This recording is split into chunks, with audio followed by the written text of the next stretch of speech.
Good morning, Los Alamitos. It's time to talk about heat. So our next unit is on heat and thermal energy, sometimes known as thermodynamics. And the first thing we're going to study is heat. And heat is a form of energy, but it's a really difficult to track form of energy. And that's because it's molecularly based. Heat is the kinetic energy of moving molecules.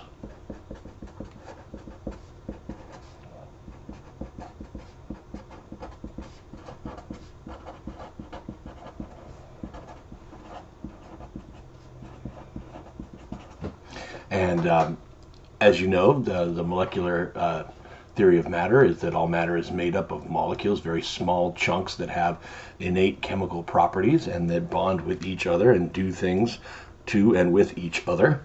And they can wiggle. They can wiggle in a translational way, up and down, back and forth. Oh, that's lovely. I love the way the camera just focuses on random things. They can also rotate, and so a substance can store this heat energy, this thermal energy, in many different ways. But the external manifestation of heat, we'll call it evidence, is temperature. Another word that many people don't know how to pronounce or spell, but it's temperature. A lot of people say temperature. And temperature is what you can observe of heat. It's what we feel. And heat flows when there's two things.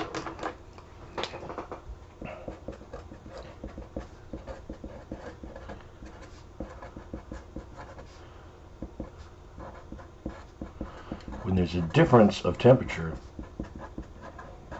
and two, when there is a pathway for heat to flow. And we'll talk about these different pathways or channels of heat flow. Heat can't flow just from one thing to something else in the universe. It has to be have a way to flow, and there are three main ways to flow. All right, let's talk about temperature for a second. Let's talk about the temperature scale. So these are three very important things. Let's put bullet points on them, and that should inform, I guess you could say, your understanding of what heat is. But let's talk about temperature scales.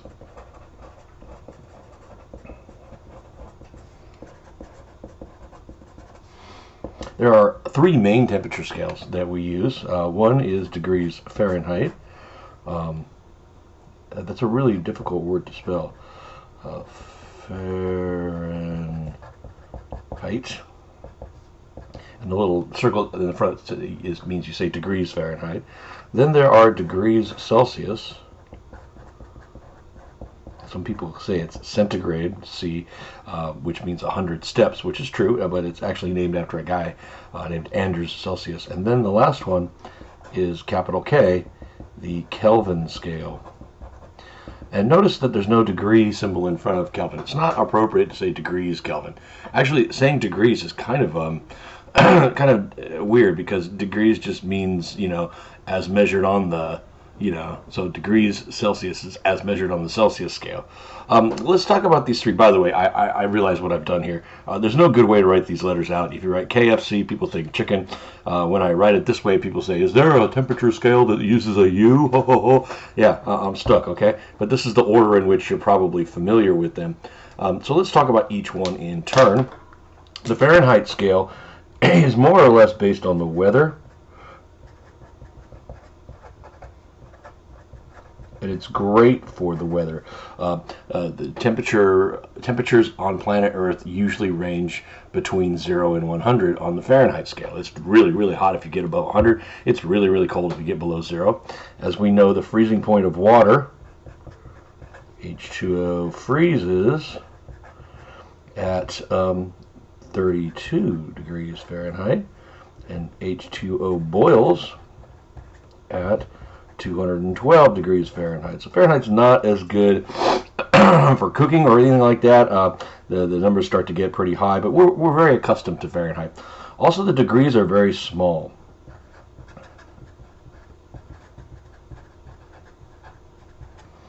Now, Celsius is based on water. attempts to be a more scientific scale. H2O freezes at 0 degrees Celsius and boils at 100 degrees Celsius. That makes it great for cooking and things like that. And the degrees are bigger.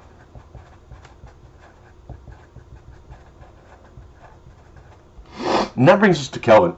Kelvin is exactly the same as Celsius, except it's shifted down because it's based on molecular motion. Someone finally figured out that if you start removing heat from something, the motion of the molecules slows down and the temperature drops. And at some point you will remove all of the molecular motion, all of the heat from something, and the molecules will stop. And that is the lowest temperature you can have. And somebody figured out that that is 0 Kelvin is where molecules stop. This is known as absolute zero. And it turns out that Kelvin is equal to the number of degrees Celsius plus 273, meaning that 0 Kelvin is minus 273 Celsius. That's what I'm trying to say. So you get back and forth between them this way. And so Kelvin will always be a positive number. There will be no negative Kelvin numbers. Before I leave this page here, I want to give you something. If you go to chemistry class, they teach you a formula for converting back and forth between Fahrenheit and Celsius. And until you learn the Celsius scale for yourself, you're going to need to convert. Now, the conversion, the difference between the size of degrees is 9/5. And that is to say that a degree Celsius is 9/5 the size of a degree Fahrenheit. That's almost twice as much. So nobody can remember 9/5, so I do this. If you take the degrees Celsius and you multiply by 2, and then you add to it 28, which should really be 32, but since we over multiplied, we're going to under add. That will give you the degrees Fahrenheit. This is my cheap and cheesy formula that you can use if you ever wind up traveling overseas. And let's say you wake up in a French hotel room, and you snap on the television, and they're talking all froggy language on you, and you can't figure out what they're saying.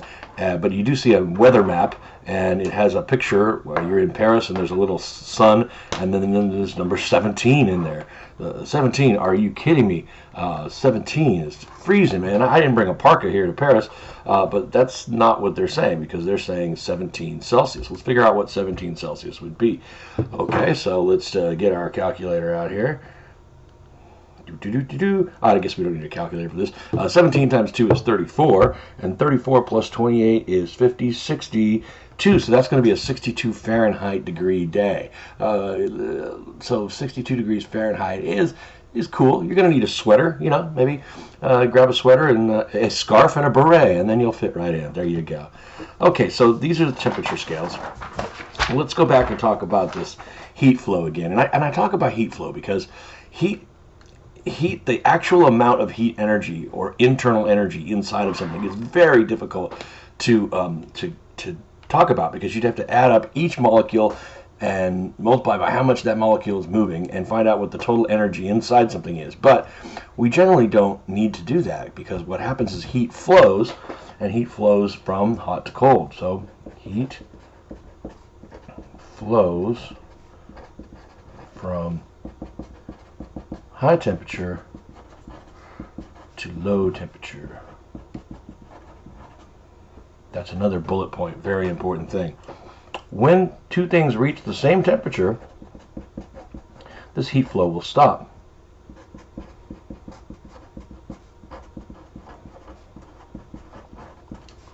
And that is referred to as thermal equilibrium.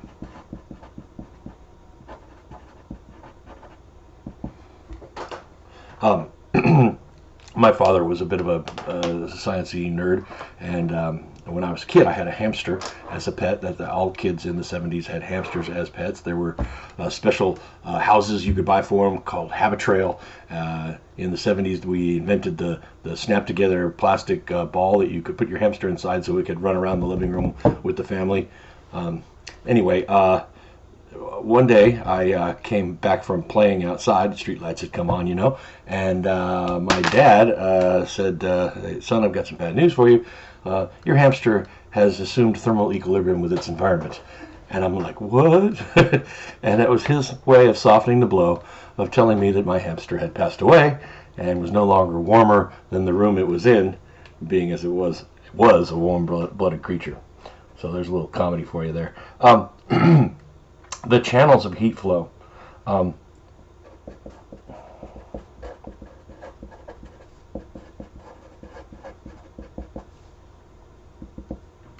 We have conduction. And that is where the objects are actually touching, the two objects at different temperatures.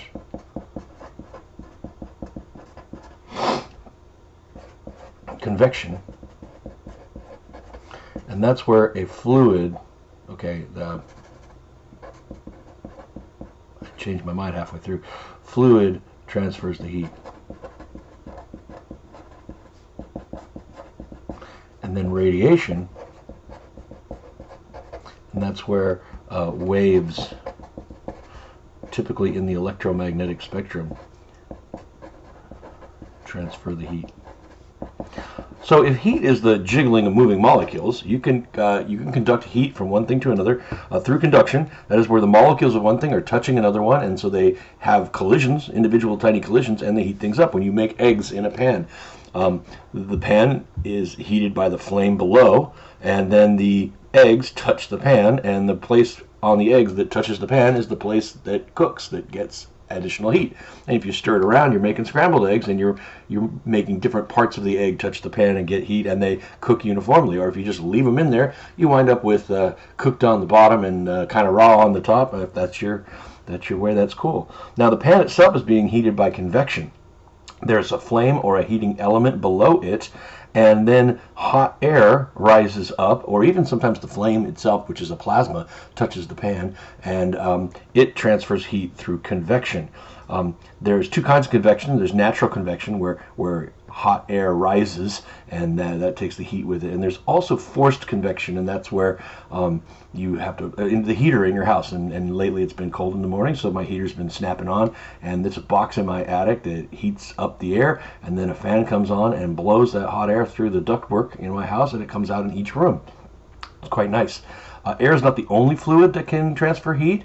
In your car, you have a radiator system that uses water, sometimes water with some coolant dissolved in it, and that is supposed to carry heat away from the engine and put it into the atmosphere around your car. Radiation is the most interesting one because the conduction and convection, you can see the proximity of the objects, or you can see where they are connected via this fluid of some type. But radiation is where heat causes waves of light or even infrared light, and they just fly out in all directions. The sun heats the earth through radiation. There is no contact and there's no fluid in space. It's just strictly radiation. You may have seen a thermal imaging camera or infrared camera, and you can take a picture of your friend, and they are just radiating heat. Especially our skin is about 95 to 96 degrees Fahrenheit, and it radiates quite a bit of heat. In fact, the temperature that we take every day in these COVID-y times, we use an infrared thermometer, and we just get the radiation from your skin and see that it's correct for the correct temperature. Okay, so let's get to the nitty-gritty. Obviously, heat is measured in joules if it's a form of energy.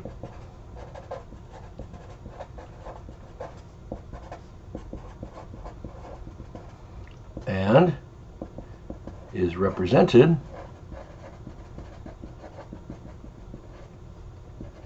by the letter Q. Yeah, heat was a very mysterious thing. Again, before the molecular theory of matter, heat was considered an invisible fluid that existed inside of objects.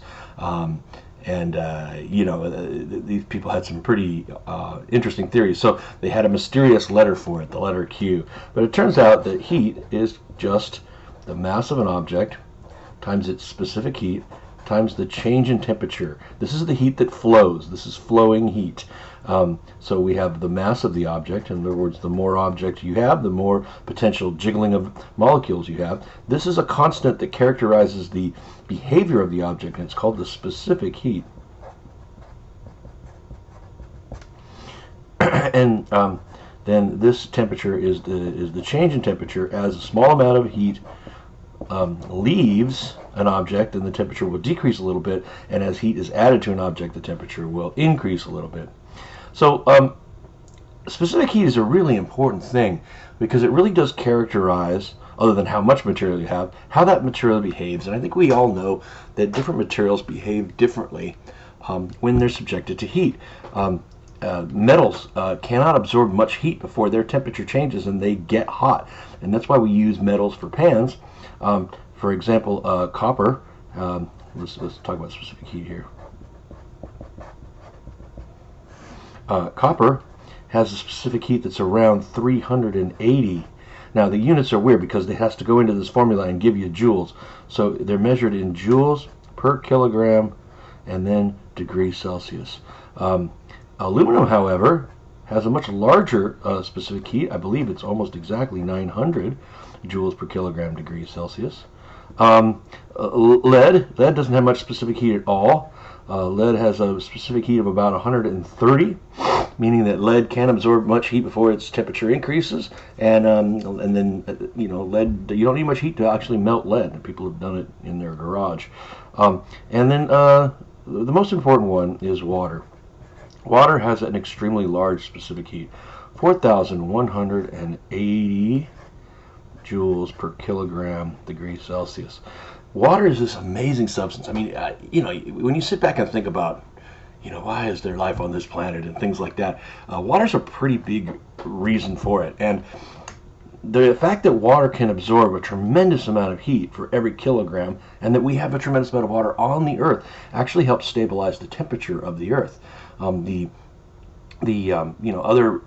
planets that don't have atmospheres and giant masses of water, the side facing the sun is very hot, the side facing the other way gets very cold. We have less of a fluctuation from day to night because we have this thermal mass of water that absorbs heat and then gives it back when the air temperature drops below the water temperature. So that's one of the reasons why you live where you live. Your parents have decided that they want to live near the ocean because it is temperate and very comfortable to live there. There are downsides, especially if you live in Seal Beach. You get flooding every 5 years, right? I believe parts of Seal Beach are below sea level. I'm not sure about that. That makes you and New Orleans buddies there. Okay, so this is enough for today. There's quite a number of bullet points. Let's see, we had 3 bullet points on this page plus the temperature scales. We had 3 bullet points on this page, including a formula that we're going to use to calculate heat, and that's going to be the next lesson. Is let's calculate some heats and see what goes on. Hey, thanks for your attention.